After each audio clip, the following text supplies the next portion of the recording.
ჯერავს რომ მერტი გადაარჩენს. ხალხის იმედიც მაქვს. ნუ იქნებ შეგროვდეს, იქნებ დაგვეხმაროს ხალხი. ნუ შეგროვდეს და წავიყვანოთ უშველოდ.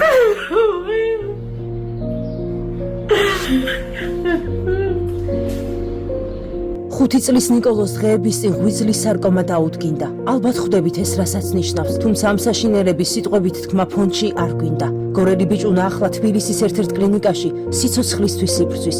არ დავუშვათ რომ ეს პატარა ანგელოზი ვერაგმა სიკვდილმა წაგვართვას. აქამდე ისე მოვედით 5 წლის გახდა არაფერი არ სტკიებია საერთოდ. ეს იყო შოკი უცბად ამხელა. ის რომ აქვს ღვიძლის სარკომა. მე შინია რამე არ მოვიდეს. რო გინდა რომ უშველო და არ შეგვიძლია, მე ვფიქრობ იმას რომ არ გაქვს იმდენი თანხა, რომ სადმე წაიყვანო და შენი შვილი გადაარჩინო. გინდა რამით დაეხმარო და მე ეხმარე.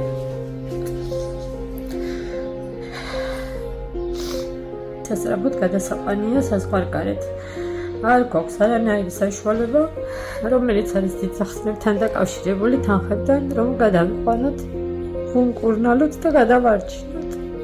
ღვთისმიერო ადამიანებო, გევედრებით გულგრილი არ დარჩეთ სასოწარკვეთილი დედის სრემლების მიმართ. ნიკოლოზის გადასარჩენად ქართველი ექიმები ყველაფერს აკეთებენ და ამ დრომდე სწორედ მათი ძალისხმევის შედეგად არის ბავშვის ცოცხალი, რა თქმა უნდა უფლის შემწეობით. მაგრამ იქიდან გამომდინარე რომ ბიჭუნას ჰოსპიტალიზება ისე დროს მოხდა რომ მდგომარეობა უკვე კრიტიკული იყო, ამიტომ ახლა ერთი წუთის დაკარგვაც აღარ შეიძლება და ბავშვის სასწრაფოდ საზღვარგარეთ არის გადასაყვანი. გონიერმა ბავშვმა ჩერნოვეცკის ფონდის კორესპონდენტს კითხა, თუ როდი შეძლებს თავის მეგობრებთან თამაშს. მერთო, როგორი ძნელი იყო ამ სიტყვების მოსმენა. ახლა ის დროა რომ მთელი საქართველო უნდა გავერთიანდეთ. ნიკოლოზის შეჭირვებულ ოჯახს ზოგჯერ საკვების ფულიც კი არ აქვს და საზღვარგარეთ გადაყვანაზე ხომ საუბარი ზედმეტია. დღეს ნიკოლოზი თითოეული ჩვენგანი შვილია. გადავარჩინოთ ჩვენი შვილი. ერთად დავამარცხოთ სარკომა. ერთად ჩვენ შეუძლებელსაც კი შევძლებთ.